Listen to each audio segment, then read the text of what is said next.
Taekwondo, Lesson 26, the Blue Belt Lecture on Confucius.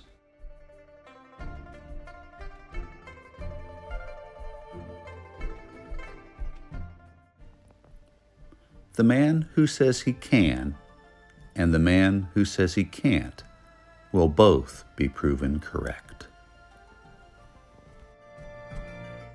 Hey guys, welcome back to Dane Harden Martial Arts on YouTube. Today's video is the lecture at the Blue Belt level. At this Blue Belt level, the lecture is going to be on Confucius and Confucianism and its very involved influence on martial arts as a whole, particularly on Eastern martial arts. Guys, if you haven't already, please consider liking and subscribing to Dane Harden Martial Arts on YouTube. Thanks for tuning in, and I hope you enjoy this educational lecture on Confucius. Let's get started. Men's natures are often alike. It's their habits that carry them far apart. A great man is hard on himself. A small man is hard on others. Oh, hey guys, let me put Mori Hayueshiba down. That was a gift from one of my students. It's a little statue of Mori Hayueshiba, the father of Aikido. Let's start this section for our blue belts in Taekwondo. First of all, you may be wondering, well, why am I wearing my Aikido uniform if I'm talking about a Taekwondo requirement at blue belt level? Well, we'll get into that later on in this lecture on Confucianism. Let's talk a little bit about, though, the history of Confucianism and the impact that Confucius would have on martial arts in China, martial arts in Korea, hint, hint, martial arts in Japan, and really martial arts throughout that entire part of the world, whether it's Vietnam, the Philippines. Most Asian martial arts will have some aspects, some accents, and some flavor of some Confucianistic thought. So let's talk a little bit about the history of this guy and where he came from. If we go back 2,500 years, that would put us in the Warring States period in China, specifically central China. Confucius was born in a place called the Lu province, Lu, and all of these various provinces in central China were fighting each other. There was lots of political intrigue, political devastation. They were assassinating kings and kingdoms. So just war everywhere. That's the environment that Confuci, the actual Chinese name of Confucius, was born into.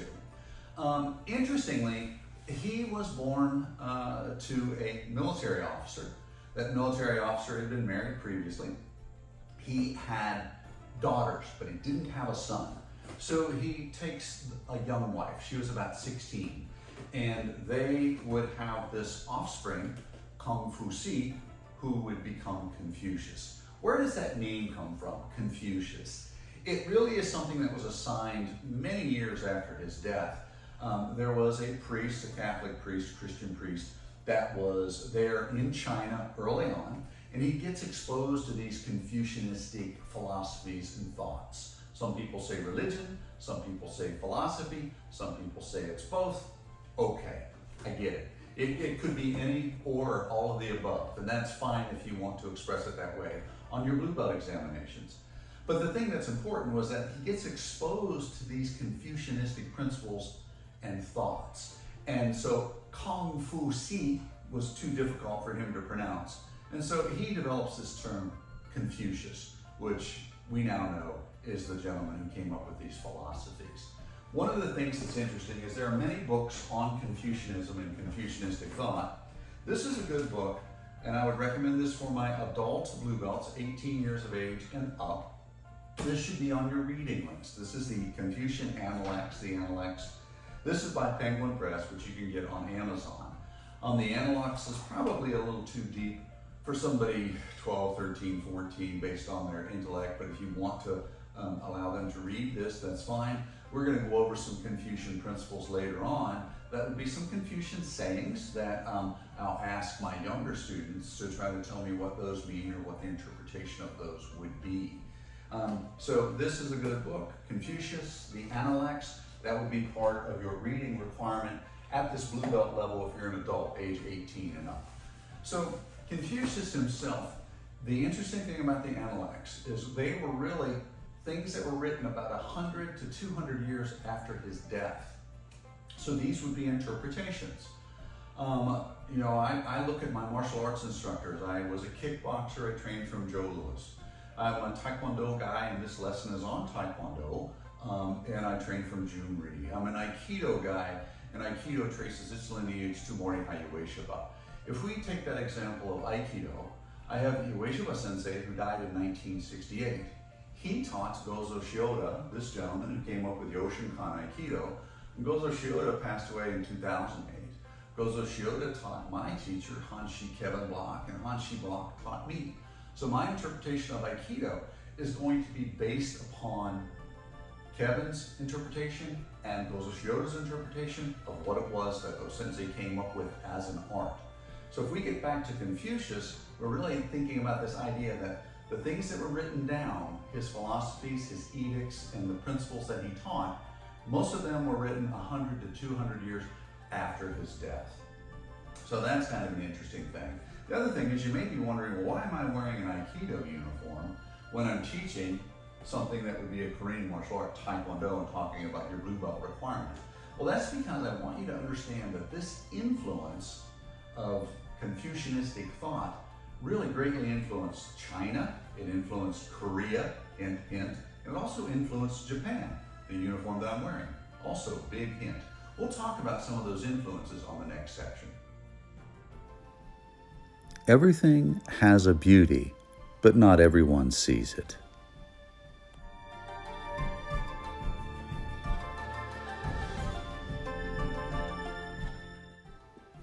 Our greatest glory is not never falling, but in rising every time we fall. If you chase 2 rabbits, you catch none.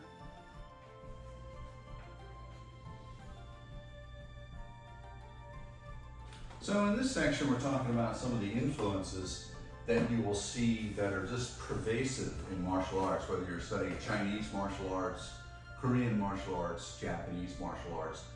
You cannot underestimate the influence that Confucius actually had. I'm in my Aikido uniform. I wear this thing called a hakama, which owes back to our samurai heritage. But if you look at the front of the hakama, there are 5 pleats on the uniform. That uniform, those 5 pleats are called the wherein or the gosho. So wherein and gosho, these things relate to the 5 principles of relationship, like father, son, teacher, student, husband, wife, 5 relationships. But then there's also the 5 virtues: sincerity, wisdom, etiquette, courage, kindness. All of those principles you can trace to Confucianistic influence. And it's so influential that it quite literally is on the uniform that I'm wearing. If we talk about Confucianistic influence on Korean martial arts, such as Taekwondo, many of these ideograms, the yin, yang that you see, all of these things have some influence from Confucius and from some of his teachings and his philosophies. Throughout this lecture, we'll have various quotes that will pop up. I think it's interesting that when we talk about Confucian quotes, these are interpretations done by his students. One that's very popular, if we think about Christianity, it's do unto others as you would have done unto you. Well, if you go back to 500 BCE in China, Confucius said, don't do something to somebody else that you wouldn't want to have done to yourself. Really very similar philosophies, very similar principles, and you can see where there's kind of a relationship between these philosophies. Roads were made for journeys, not destinations.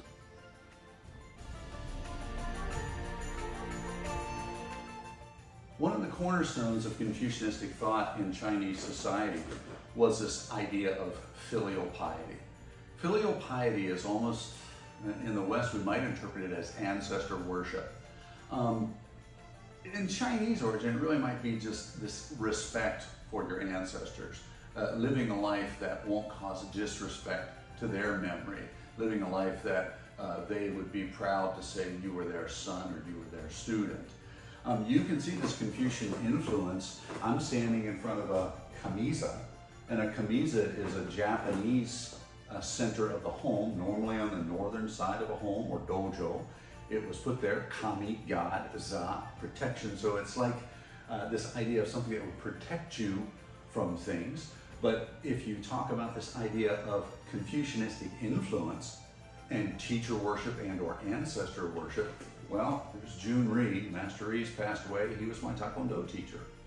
Here's O Sensei, who is the father of Aikido. So these things that you see that are on the front of a lot of schools directly relate to this idea of Confucianism and Confucianistic thought. We all have two lives, and the second life begins when we realize that we only have one life. The Sangang Wu Chang, which essentially were the three bonds between father and son, lord and retainer, husband and wife, constituted 3 of the 5 relationships. These were described by Mencius. According to the Husin Dao Lin, the concept of the 3 bonds was originally a legalist idea that helped create order within a society. You see this in many ancient societies and ancient texts. If we look at Hammurabi and the Hammurabi Code from Mesopotamia, he wrote things like an eye for an eye, versus Confucius, who tried to look at things from more of a social setting and helping individuals to live together in peace and harmony. In Confucianism, we have 5 constants or 5 virtues. The first is wherein, which is benevolence. The second being righteousness or yi. And then the third is propriety or li. Li is followed by wisdom, which is ji. And after wisdom, we have to think about trustworthiness or jin.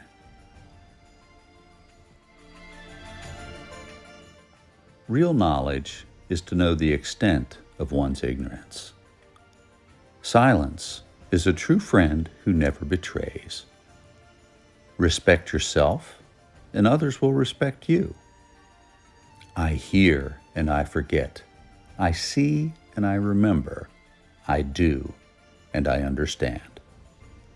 Better a diamond with a flaw than a pebble without. Study the past if you would define the future. Finally, my personal ishi, which means my favorite. It does not matter how long it takes you, as long as you persist. Guys, thanks for watching.